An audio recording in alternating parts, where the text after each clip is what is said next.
আরে ভাই, আপনি কি এটা জানেন যে আমরা এই দুনিয়ার কেউ না? আমরা জান্নাত থেকে এসেছি, আবার জান্নাতে যাইতে হবে। আর এই জন্যই তো আমাদের হুজুররা আমাদেরকে অনেক সুন্দর করে বুঝিয়ে থাকেন, দুনিয়ার চাইতে পরকালের প্রাধান্যটা বেশি দেন। চলেন আমরা একটু শুনে আসি হুজুর কান্না করে আর কিভাবে বুঝাইতেছে। কই কই ঘুরে ঘুরে টান শেষ করলাম। এখন তো আফসোস লাগে যখন আয়নায় দেখি দাড়ি ভাইকা সাদা হয়ে গেছে।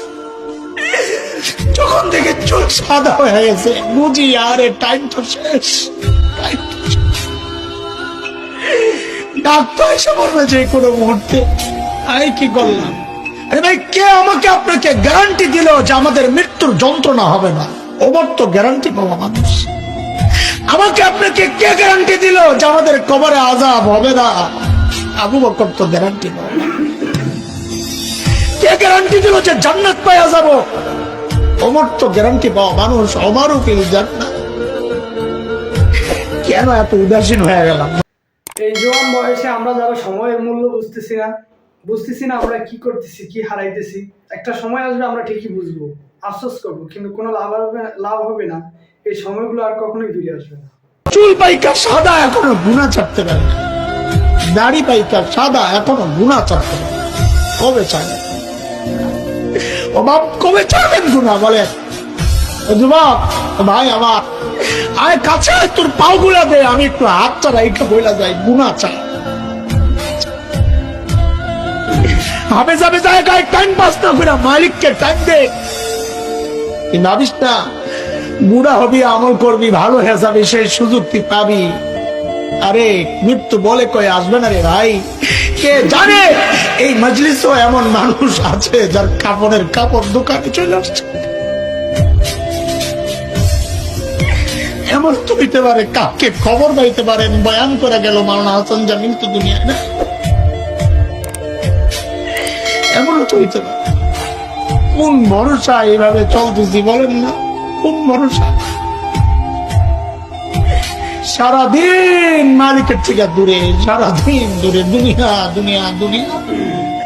এরা জালিম গাছটার দিকে তাকায় দেখ, কি মনে হয় গাছটা বুঝি এমনি দাঁড়ায় আছে? না, ওই গাছটা দাঁড়ায় দাঁড়ায় মালিকের তাসবিহ করতেছে।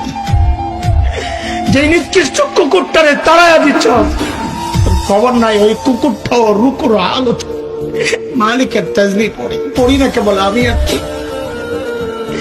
আমাদের হাতে টাইম নাই, অথচ আমার এই মূল্যবান টাইমের একটা ভাগ ফেসবুকে পায়, ইউটিউব পায়, ইন্টারনেট পায়, খেলোয়াড় পায়, গায়ক গায়িকা পায়, নায়ক নায়িকা পায়, বন্ধু বান্ধব পায়, শ্বশুর শাশুড়ি পায়, সন্তান পায়, বিবি পায়। আরে পায় না কেবল মালিক।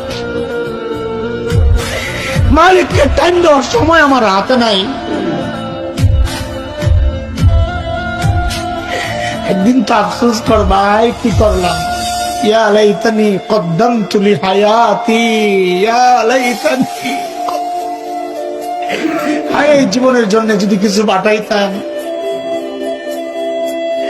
এই দেখ আমার দিকে তাকা, আমি তো এখন আফসোস করি। আরে যৌবনের 32টা বছর শেষ করলাম। আরে কি করলাম? প্রতিদিন যদি একবার করে সুবহানাল্লাহ পড়তাম তো আমল নামায় কতগুলা সুবহানাল্লাহ জমা হইত। আরে 2 রাকাত করে নফল নামাজ যদি পড়তাম তো আমল নামায় কতগুলা নফল নামাজ জমা হইত। কি করলাম? এভাবে একদিন আমাদেরকে চলে যেতে হবে, আফসোস করতে করতে। চলে যাওয়ার আগে হয়তো আমরা বুঝতে পারবো কি সময়গুলো আমরা পার করছি, কি ভুলগুলো আমরা করছি। আর নয়তো পরকালে হিসাবের সময় আমরা ঠিকই বুঝতে পারবো যে আমরা দুনিয়াতে কি মূল্যবান সময়গুলো পার করছি, কোনো মূল্য দেইনি। তখন আফসোস করে আল্লাহ আসবে না। তাই চলুন আমরা সময় থাকতে সবাই আল্লাহর দিকে চলে যাই, আল্লাহমুখী হয়ে যাই।